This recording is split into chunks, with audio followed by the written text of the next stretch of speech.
Yung PowerPoint na lang, Ate Che. PowerPoint. Okay na.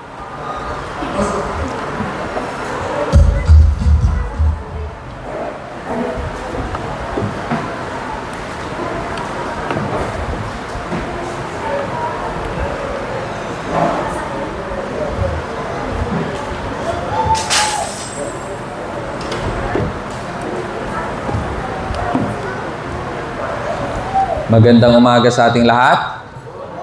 Good morning. Batiin natin yung katabi natin. Masaya ako, andito ka. Ayan. Tapikin mo rin yung nasa likod mo. Masaya ako, andito ka. Ha? So ako talaga, masaya din ako, nandito kayo. Na every Sunday, masaya ako nakikita kayo. Pinagpipray namin kayo sa prayer meeting, sa mga Bible studies natin every Tuesday. At ang dalangin namin ay si Lord ang mag-iingat sa inyo at magpo-provide. Ayan. So, praise the Lord at nandito kayo at makapakinig ng salita ng Panginoon. So, nasa series po tayo ng Book of Nehemiah. So, meron pang next Sunday at ngayon ay Nehemiah chapter 5. So, ang na-play na video kanina, kung narinig nyo, yun ay gawa ng AI, Veo 3. Ayan. So, plinay ko sa inyo na makita natin na even ang AI pwede natin gamitin para sa pag-serve kay Lord. Amen. No? Lahat po ng teknolohiya ay galing sa Diyos. Kasi lahat ng yan ay minerals galing sa lupa at si Lord po ang may bigay niyan. Kahit yung lithium para sa mga baterya ng mga cellphone nyo, galing sa lupa, kinukuha pa yan sa China. So, ibig sabihin, lahat ng meron tayo ay galing kay Lord at para kay Lord. Amen.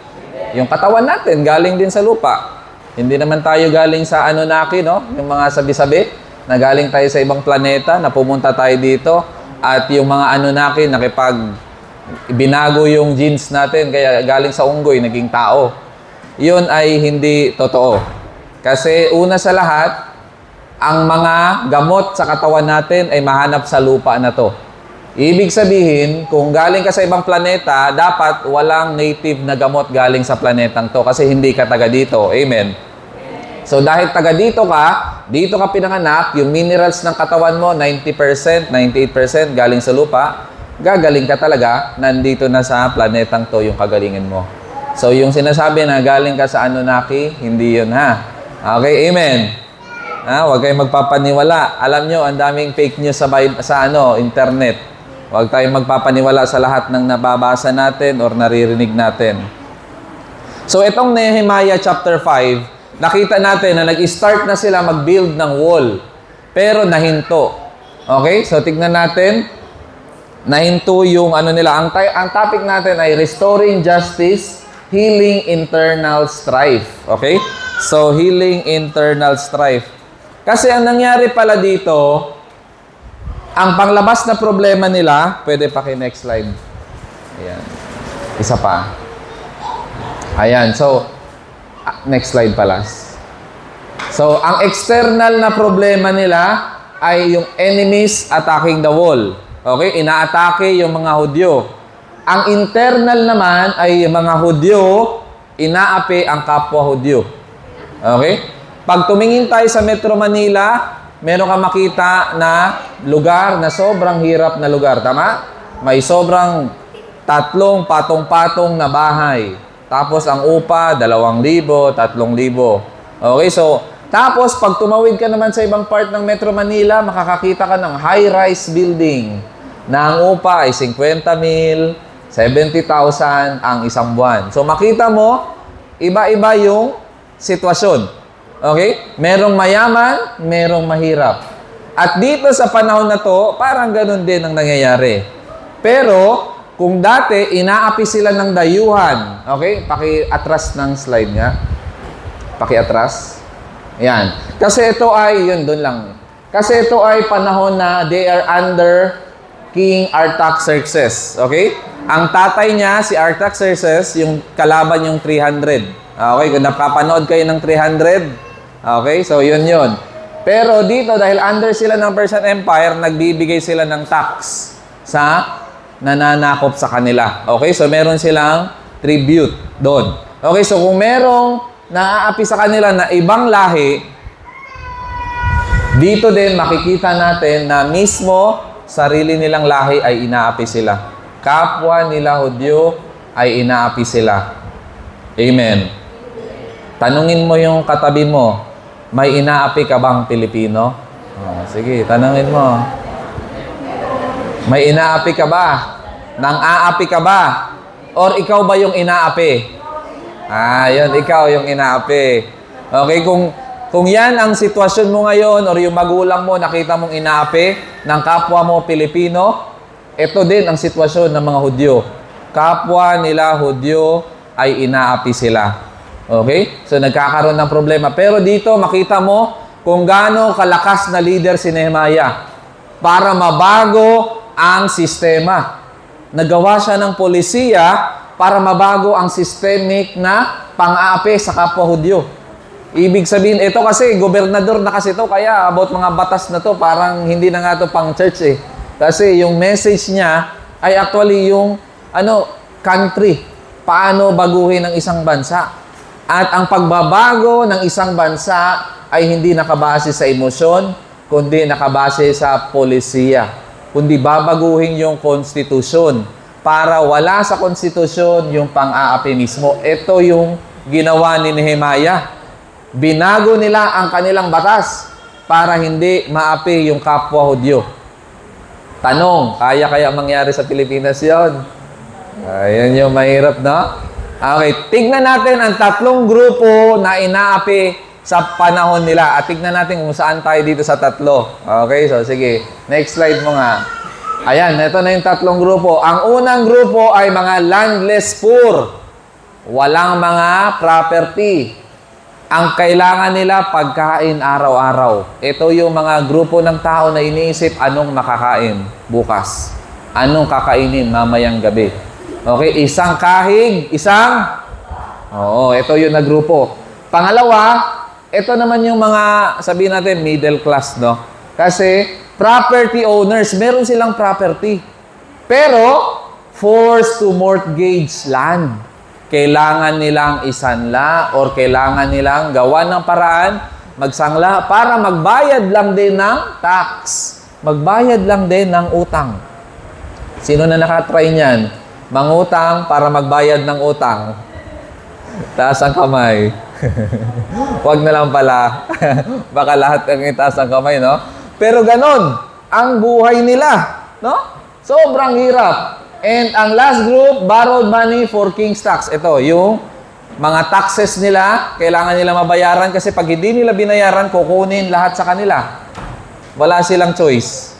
Wala pong batas nila nung siguro sabihin natin yung mag-declare ka ng bankruptcy, tapos zero na lahat ng utang mo. Wala pa nun. At saka, talaga, kunin talaga lahat sa'yo. Kaya kailangan mo talaga magbayad. Okay. So, nakita nyo yung tatlong klase ng tao? Mga nangungutang. O, sino dito mga nangungutang? Tanungin mo yung katabi mo, may utang ka ba? Okay? Oo, diba? So, tayo lahat ay may utang. Tama o hindi? Oo. At tayo din siguro lahat merong may utang sa atin. Tama hindi? Meron din. Kahit 10 piso siguro or 100. Basta, may utang tayo at may tao ding may utang sa atin. No? Parang normal na talaga yun sa buhay natin na kagaya ng mga Hudyo na nandun sila sa panahon na bumabangon pa lang. Ang bansa nila ay mahirap. So, ang bansa din naman natin ay ganun din ang sitwasyon. So, dito lang, ano ang kinagagalit? Ano ang nangyari? O, buksan nyo yung mga Bible nyo. Ano sabi sa Nehemiah 5:1? Now the men and their wives raised a great outcry against their fellow Jews. Umiyak at nagsisigaw, nagalit, umiyak, humihingi ng tulong sa kanilang dahil sa anong nangyari sa kanila? Outcry against their fellow Jews. O, tignan natin yung slide ko. Balik tayo sa slide.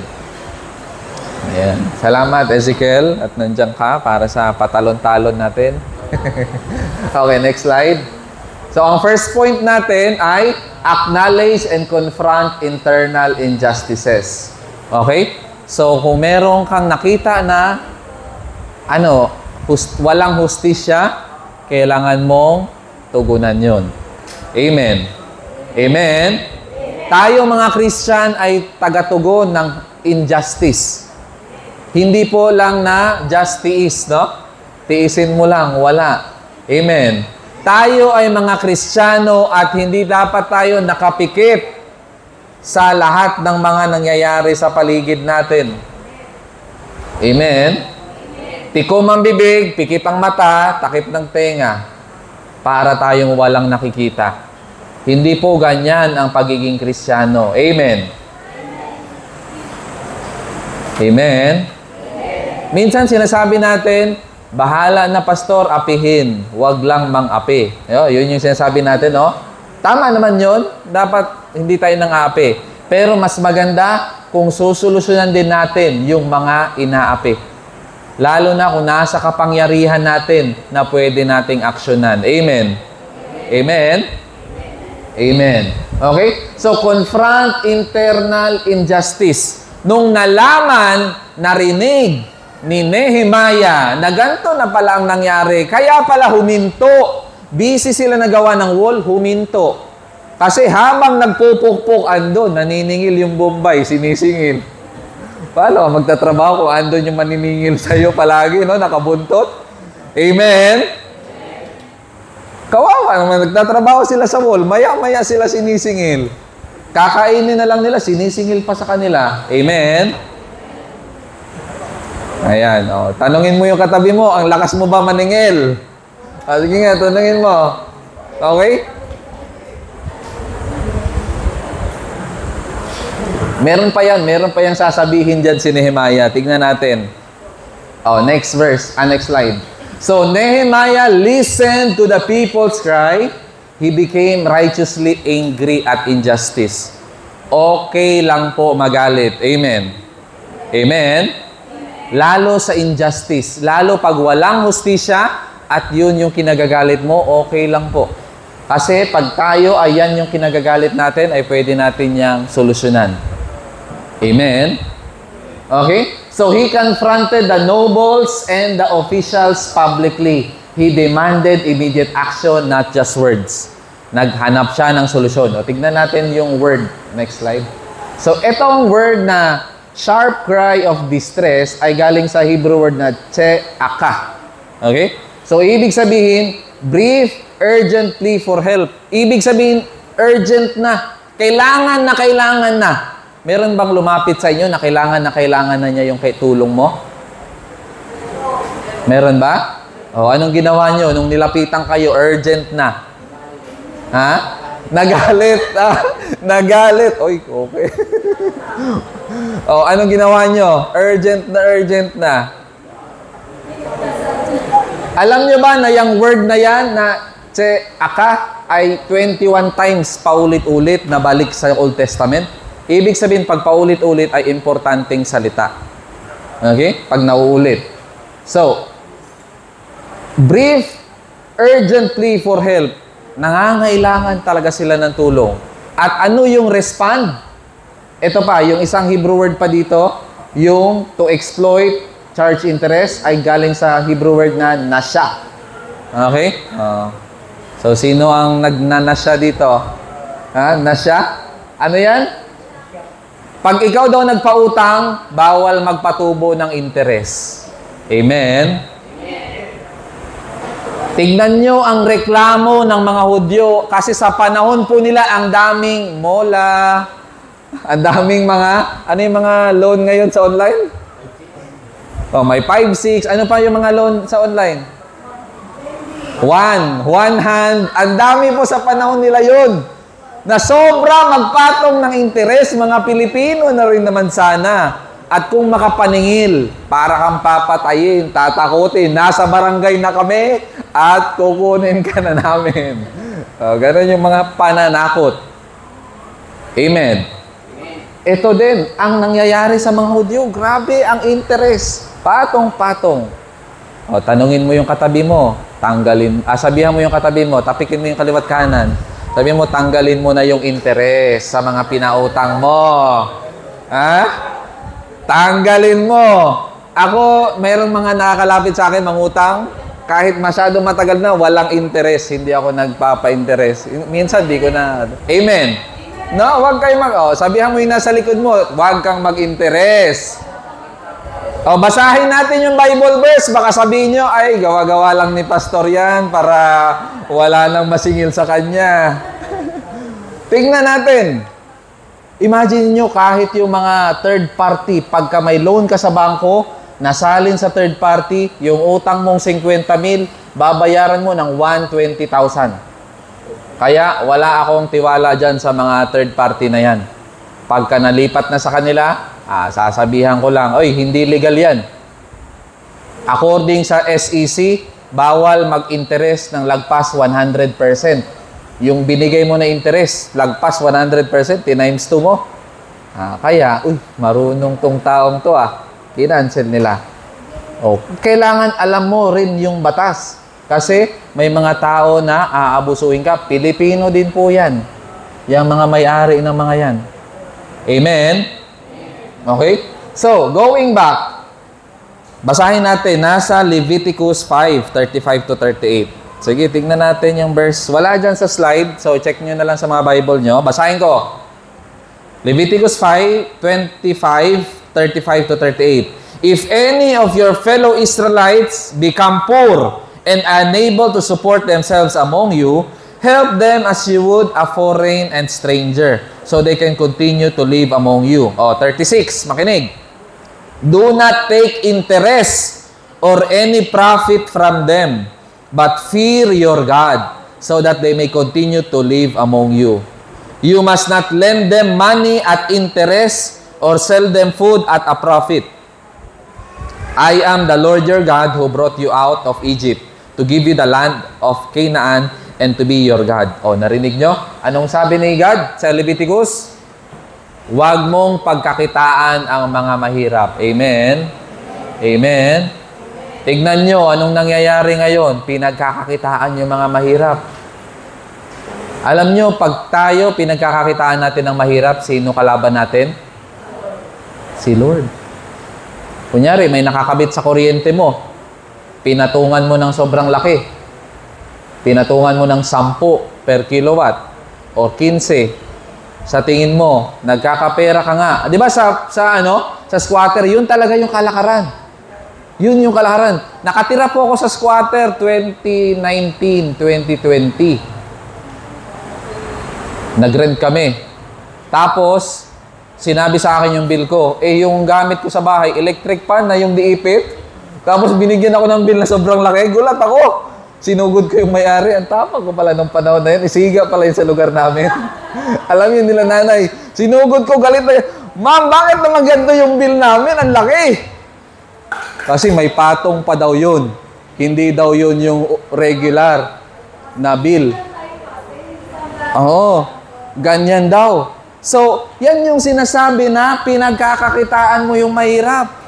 Mabuti na dala sa usapan, hindi na nila ako pinatungan. Sabi ko, bigay mo lang sa akin yung bill, ako na magbabayad.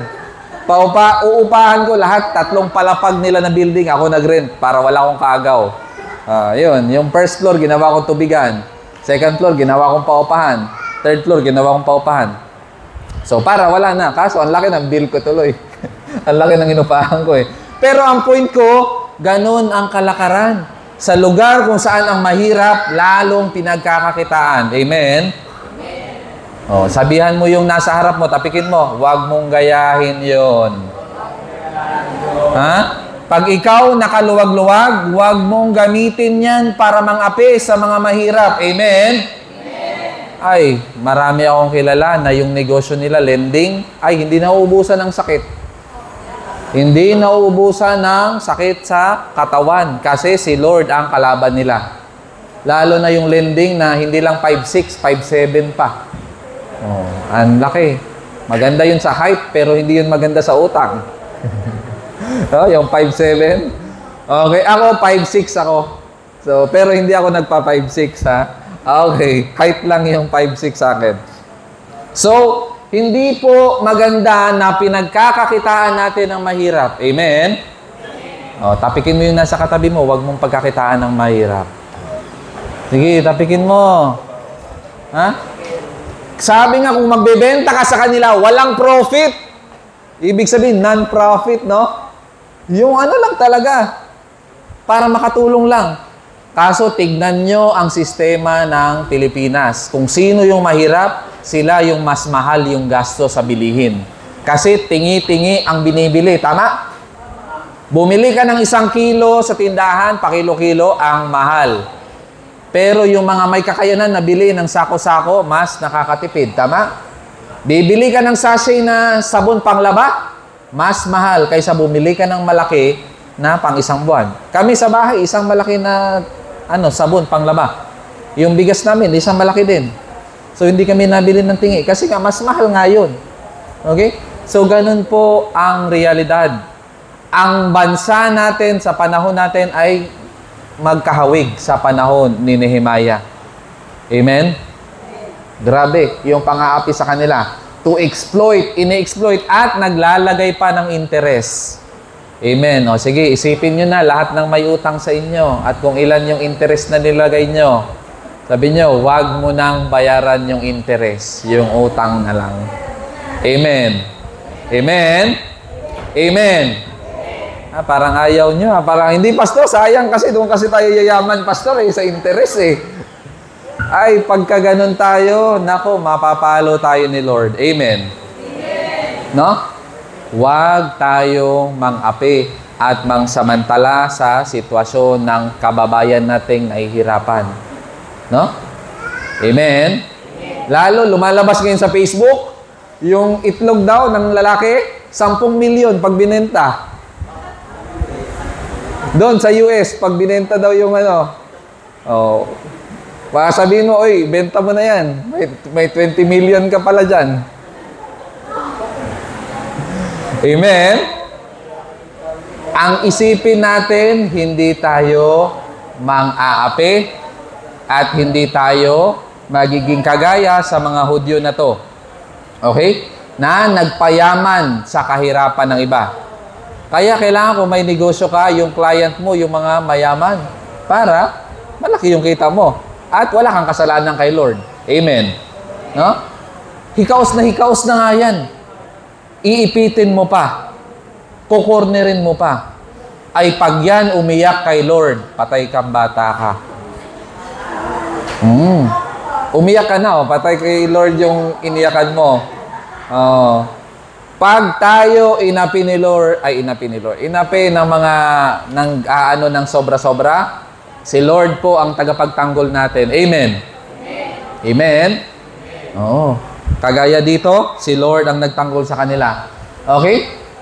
So, it's forbidden among God's people in Torah to put interest pag nagpautang. Amen? God's people ba tayo? Okay? Di ba sa Tay? Sa SDA din, no? Bawal din tayo, no? Andiyan si tatay? Tay. Ikaw, Tay. Ikaw. Tanong ko, di ba sa SDA, bawal din magpautang, no? Na interest, no? Bawal din, no? Kahit yung denomination ng SDA, ginagawa yun. Sa Alliance, walang ganun na batas dito sa denomination natin. Pero, dapat sa atin, as God's people, ganun din ang gawin natin. Hindi man gagawin, wala, di ba, Pastor June? Pastor June Aguilar. Wala sa batas natin, no, na yung mga member, bawal magpautang ng walang literal na batas. Pero sa atin, ang Bible, ang batas natin, ito yung gagawin natin. Amen. Amen. Gusto niyo ba humaba ang buhay niyo? Huwag kayong magpautang ng may interes. Kasi pag ang pera mo galing sa down, panghahamak sa lalo na nahihirapan, ay alam mo na, ang daming umiiyak at pangalan mo ang palaging binabanggit kay Lord. Lord, paluin mo nga tong taong to. Grabe, mga alipusta sa amin. Grabe, mga sa amin. Ay, pagka nakaabot na ng, 10 na, kota ka na, 10 na yung nagsumbong sa akin. Ikaw may kasalanan. Kaya kung ikaw ay mahilig magpautang at may interest, itigil mo na yung interest na yan. Amen. Anong sabi? Blessed are the merciful, for they shall find mercy. Blessed ang maaawain dahil sila ay makakatanggap ng awa. Matthew 5:7. Amen. Oh. Pag ikaw ay marunong maawa, pag ikaw nangailangan ng awa, makakatanggap ka rin ng awa. Amen. Pero kung ikaw masyado mapagmataas, pag ikaw nangailangan ng awa, walang maaawa sa'yo. Matutuwa pa sila pag ikaw ay lumagapak. Amen. Amen. O, tapikin mo 3 tao, sabihin mo, maging maawain ka. 3, tapikin mo. Ha? Kasi bless ang maawain dahil makakatanggap din ng awa. Amen? Anong gusto mong matanggap? Awa o judgment? Awa. Diba? Pag tayo nangailangan nun. Okay? So, next slide. So, ngayong linggo, isipin nyo ano yung mga nangihingi ng tulong sa inyo. Yung mga may ka. Cry for help. Urgent help. Isipin nyo sino yung mga yon at anong mga injustice sa lugar na nasaan ka yung dapat mong tulungan at hindi ka na magkibit-balikat, hindi ka na nakapikit. Kung meron ka mga katrabaho na inaapi, pwede ikaw yung maging tagapagtanggol nila. Kung sa bahay mo ay hindi kayo maraming problema, may injustices or sa kapitbahay mo, ikaw ang gumawa ng paraan. At pinaka-importante, hindi sa atin manggaling yung pagiging walang hustisya. Amen? Amen? Yan po ang totoong Christianity. Yung loves justice, loves mercy, walk humbly with God. Yan po ang totoo na Kristyanismo. Na tayo ay hindi lang sa salita na mapagmahal, pero sa totoong buhay, ang dami nating inaapi. Amen? Amen? Tapikin mo yung nasa likod mo, sabihin mo, huwag kang mang-api. Ha? Huwag kang mang-api. Okay? So, don't ignore the desperate pleas of others. Huwag nating i-ignore ang mga nangangailangan ng tulong. Amen? Amen?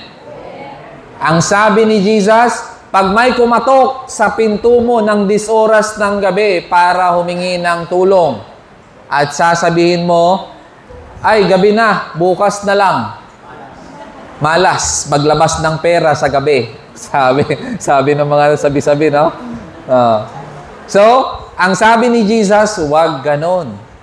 Pag merong kumatok sa'yo, 10 oras ng gabi, humingi ng tulong, pagbuksan mo at tulungan mo. Kung kaya mong tulungan ngayon, bakit mo pa ipagpapabukas? Amen? Amen? O, tapikin mo yung nasa harap mo. Sabihin mo, huwag mong ipagpabukas. Ha? Tulungan mo na kaagad. Amen? Okay? Of course, kung kaya mo lang naman. Malinaw ba? Huwag naman yung mangungutang ka para tutulong ka. Hindi na maganda yon. Ang tawag sa'yo doon, may sakit ka na. Alam mo anong sakit mo? Messianic syndrome. May pagkaugali kang Messiah na ikaw, nagkabaon-baon na. Ang sabi nga, kailangan pag tayo tumulong out of abundance. Hindi out of obligation. Okay? Paano ka nga naman makakatulong kung ikaw mismo kailangan tulungan? Amen? Amen? Kunyari, ikaw nag-abroad, padala ka ng padala. Padala ka ng padala. O, ngayon, pag uwi mo, ano mangyari sa'yo? Diba? Mahirap, no? So, kailangan marunong tayo nun. Okay, pero tayo mga Pilipino, masyado tayong maawain. No? Masyado tayong maawain, masyado tayong matulungin. Okay, kahit ako, bagsak ako sa tinuturo ko sa inyo. Lahat tayo, bagsak. So, ako, natututo pa lang din na kung tayo ay tutulong, hindi na natin dapat ipinapang utang pa. Amen? Amen. Oh, huwag kang mangutang para itutulong mo. Na, lalo kung wala kang paalam sa asawa mo. O sabihan mo yung katabi mo, magpaalam ka sa asawa mo. Pagtutulong ka. Hindi yung magugulat ka na lang, oh, may utang tayong 50 mil dahil pinadala mo. Kayo naman dalawa ang magsasama, di kayong dalawa mag-aaway. Amen? Okay? Kailangan always magpaalam para walang sisihan. Amen? Amen? Kailangan magtulungan, walang sisihan. Okay? Okay. So, next slide. Anong sabi dyan sa verse? Sa Isaiah 1:17, learn to do right, seek justice, defend the oppressed, take up the cause of the fatherless, plead the case of the widow. Isaiah 1:17. At palagi kong sinasabi dito sa church natin, ang pinakatinutulungan natin, fatherless, widow, at saka yung alien, foreigner. Okay, so yan yung mga priority natin. Yung fatherless, pag sinabing fatherless, wala na talagang nagtataguyod sa kanila. Kaya yung church po natin, ang daming pinapaaral. Ang daming binibigyan ng baon, 250 every week. At marami sila. Yung mga core natin, karamihan sa kanila, tumatanggap ng baon. Kaya kami ni Lodi, kahit wala pa kaming anak, para kaming may raming anak. Dami namin pinapaaral. May pinapaaral pa kami na college. Si Jomar, ayun, yung narinig nyo nag-sermon, pinapag-aral natin ng college, nagpapastor siya. Okay? At saka widow. O yan, kaya si Nanay Fem, tinutulungan natin sila. Hindi dahil sa may favoritism yung church natin, hindi.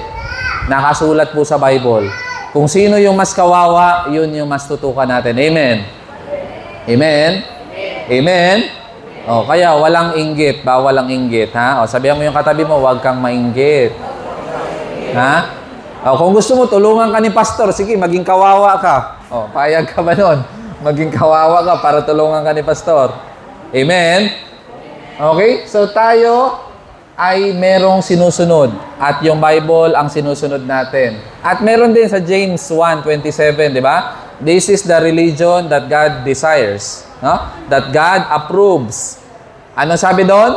Who takes care of the widow, who takes care of the fatherless, and who takes care of the alien, mga foreigner. Ayan pa rin tatlong tao. Kasi yung mga foreigner, mahirapan sila sa Pilipinas. At saka mga widow, wala na silang hanap buhay. At saka yung mga fatherless, bata pa sila, hindi pa sila pwede maghanap buhay. Dependent sila. Okay? Naasa talaga sila sa magulang. Okay? Ang sabi sa Micah 6:8, He has shown you, O mortal, what is good and what does the Lord require of you? To act justly, love mercy, and walk humbly with your God. Ano yung tatlo?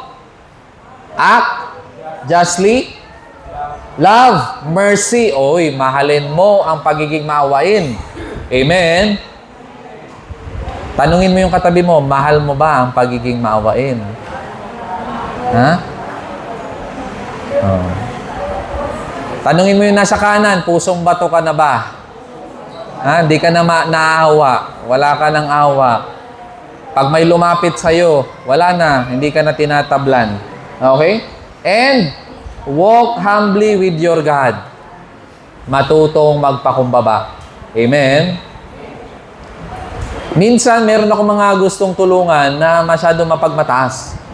At pag meron mga ganong tao, wala na akong magawa doon. Kasi ako, gusto ko tumulong, pero kung may mga mapagmataas, hindi ma-bless ni Lord yun. Kasi ang gusto ni Lord, yung mga humble Yung willing magpakumbaba. Amen.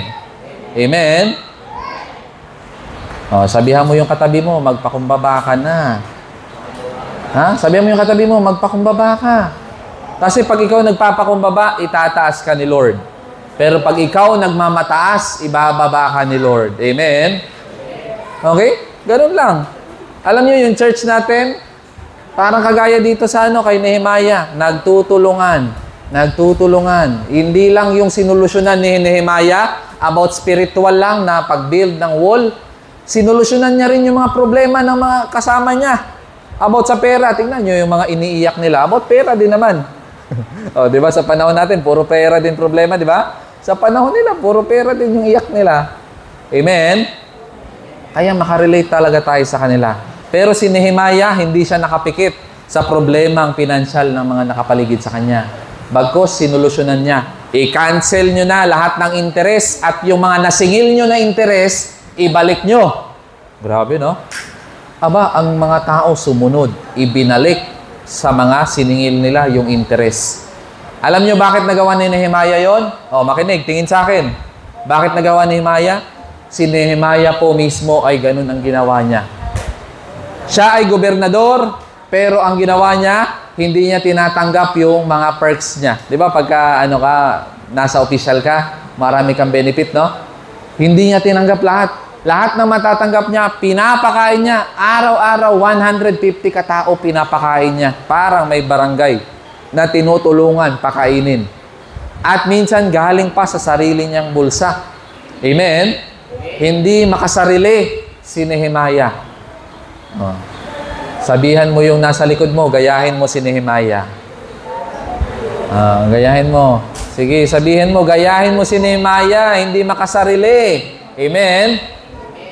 Okay? Willing magsakripisyo si Nehemiah na to the point, sarili niya pang pera, ibinibigay niya. Isusubo na lang niya, iaabot niya pa. Amen? Grabe yung ni Nehemiah, no? Okay. So, ang pinaka-reminder sa atin dito, sa mensahe na to, matuto po tayo na huwag mang-api. Huwag mang-api. Amen.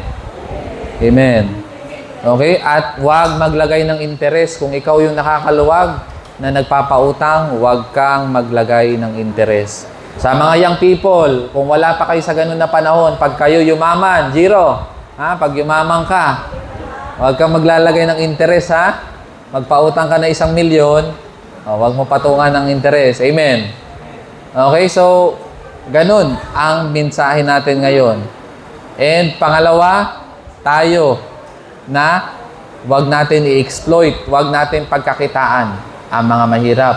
At dito, ang last na mapulot natin na lesson, mas importante po yung unity ng mga builders kaysa sa wall. Ibig sabihin, yung internal na problem mas kailangan ayusin kaysa sa pag-aayos ng wall. Tayo, church, busy tayo, nagpapaganda, nagre-repaint, naglalagay ng kung ano-anong mga gamit dito, nirepaint natin yung kitchen, inayos natin sa labas. Marami tayong ginagawa. Mamaya, maglalagay tayo ng isang aircon dyan. So kasi yan na yung next pledge natin. Kompletuhin yung aircon dito. Busy tayo sa pag-build ng wall ng church natin. Pero kung masisira yung church natin dahil sa internal problem, bulong-bulungan, away-away, at mga siraan, anong mangyayari sa building natin? Kung kailan lumaki, saka mawawala yung tao. Amen? Sabihan mo yung katabi mo, huwag nating payagan mangyari yun. Huwag nating payagan. Pinaghirapan natin to. Naalala ko pagdating ko dito, ang number ng mga tao dito, nasa around siguro 10 to 20 siguro, ganun. So tayo, nagsikap, mag-ministry, mag-Bible study. 2 na kami pastor. Andito si Pastor June. 3 na, merong estudyanteng pastor pa. So nagpapadami tayo ng pastor para marami ang mag-serve, mag-handle ng Bible study. At huwag nating hayaan na masira yun. Kagaya dito, inaksyonan ni Nehemiah. Kaya kung sa grupo nyo, meron kayong mga Bible study, at ang Bible study nyo ay naging lugar na sa chismisan, sa siraan, at sa pagbobotohan kung sino mas magaling, pagalitan nyo, sitahin nyo. Kasi hindi natin pwede pabayaan na hindi natin aksyonan at lumaki ang gulo at maging malaking issue na sa simbahan natin. Amen? Amen? Sinasabi ko to kasi marami na akong napasyalan na simbahan. And karamihan na source ng hiwalayan ng church ay yung division, ay yung chismis, paninira, at kung ano-ano pa. Okay? At minsan, nag-uumpisa yan sa prayer meeting at Bible study. Ayan. Minsan, yung Bible study nagiging ganon. Kaya ako, pagka-present ako sa mga Bible study, always ko nire-remind na kung sino yung may-ari ng bahay, sa inyo kami nagba-Bible study, ikaw ang may accountable. Pag nawasak yung church, ikaw ang papaluin ni Lord. Kasi pinabayaan mo na magchismisan sa bahay mo, magsiraan. Amen? Nung binanggit ko naman yun, walang problema. Andyan yung isang pamilya, Troyo family. 2 years na sa kanila yung Bible study natin. Magdo 2 years, palakpakan natin si Lord. Amen. And sinabi ko talaga sa kanila na ganun. Kailangan huwag niyong hayaan na ang Bible study ang panggalingan na masisira ang ating pinaghirapan. Amen. Amen. Nagtutulungan tayo sa physical, huwag nating kalimutan ang spiritual. Huwag nating kalimutan ang pagsasamahan natin. Amen. Tayo po tayong lahat, kausapin natin si Lord. Hingi tayo ng tulong kay Lord at isipin natin ang mga bagay. Kung meron ba tayo mga inaapi ngayon? Meron ba tayong dinudot-dot at hindi tayo nakakaintindi? Naalala ko yung kwento ni Jesus sa isang servant niya na may utang sa kanya ng, sabihin natin, 10,000. Humingi ng dispensa yung may utang na 10,000. Ang sabi niya, Master, wala talaga akong pangbayad. Sorry na, please lang. Sabi ng master niya, o sige, pinapatawad na kita, quits na yung 10,000. Maya-maya, yung servant na yun, lumabas at nakita niya yung may utang sa kanya. Ang utang, 100. Binukbok niya ng dinukdok. Sabi niya, asa na yung 100 ko? Siningil niya, piniga niya. Nalaman nung bossing na ganun yung ginawa niya. Ngayon, yung awa na binigay sa kanya, binawi. At pinakulong siya at siningil siya na hanggat di mo mabayaran yan, di ka makakalabas sa kulungan. And hopefully, ganun tayo. Maging maawain tayo sa kapwa natin. Dahil babalik din sa atin kung paano tayo maawa sa kapwa natin. Manalangin tayo. Panginoon, salamat dahil lahat ng ito ay grasya mo lamang. Ang aming paghinga, ang aming paglalakad, ang aming kalakasan, ang aming talino. Lahat ng ito ay grasya mo lamang, Panginoon. Ikaw ang may hawak ng aming buhay. Lahat ng amin ay iyo. Bago pa kami magsalita, Panginoon, alam nyo na po ito. Alam nyo ang aming iniisip at alam nyo ang aming nasa aming puso. Wala kaming matatago sa inyo. Lahat ng ito ay bukas na aklat sa inyo. Kami, Panginoon, ay nagkasala. Kami, Panginoon, ay may inopres, may inapi, may pinagkakitaang mahirap. Patawarin niyo po kami, Panginoon. Kung kami ay naglagay ng interes sa mga taong pinautang namin, patawarin niyo po kami, Panginoon. Ngayon, Panginoon, binabawi na namin ito. At hindi na namin papatungan ng interes. At hindi na rin kami pagkakakitaan ang mahirap, Panginoon. Kundi tutulungan namin sila na makabangon. Salamat, Lord, sa mensahe mo na hindi lang puro grasya, kundi meron ka ring utos sa amin na mamuhay, na maglakad, na magpakumbaba sa inyo. Mahalin ang awa at mahalin ang hustisya. Tulungan niyo po kami, Lord, kung meron kami nakikita na injustice sa paligid namin, ay kami ang pagmulan ng hustisya na yan. Kung meron mga bata na inaapi, mga asawa o mga kapitbahay namin, tulungan niyo kami, Lord, na makatulong din sa kanila. Kagaya kay Nehemiah na nasolusyonan niya ang problema ng Israel. Tulungan niyo rin kami, Lord, na kami ang mapagmulan ng solusyon. At salamat, Panginoon, na higit sa lahat, hindi yung physical na building ang importante sa iyo, kundi yung internal, yung spiritual, yung pagkakaisa, yung unity namin, Panginoon, sa pag-abot ng iyong pangarap para sa simbahan na to. Kami, Panginoon, ay sumusunod lamang sa iyong salita. Salamat, Panginoon, sa grasya mo. Salamat, Lord, dahil pinili nyo kami, kahit kami ay hindi karapat-dapat. Kami ay nakakatayo sa harap, nakakatugtog, nakakapagsimba, habang yung iba ay nakaratay, hindi makabangon, kahit gusto nilang magsimba. Salamat, Panginoon, sa iyong kabutihan. Salamat sa iyong grasya na hindi namin kayang ubusin sa aming buhay. Salamat, Panginoon, na ikaw ay nangunguna.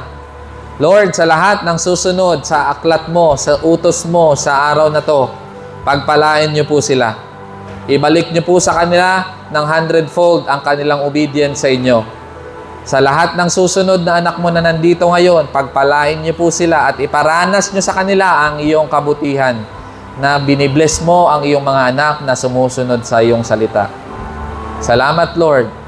Salamat, Lord. We bless you, Lord. We worship you. Lahat ng papuri at pasasalamat sa iyo lamang, sa ngalan ng Ama, ng Anak, ng Espiritu Santo. Amen. Amen. Nakakaupo po ang lahat. Palakpakan po natin ang Panginoon.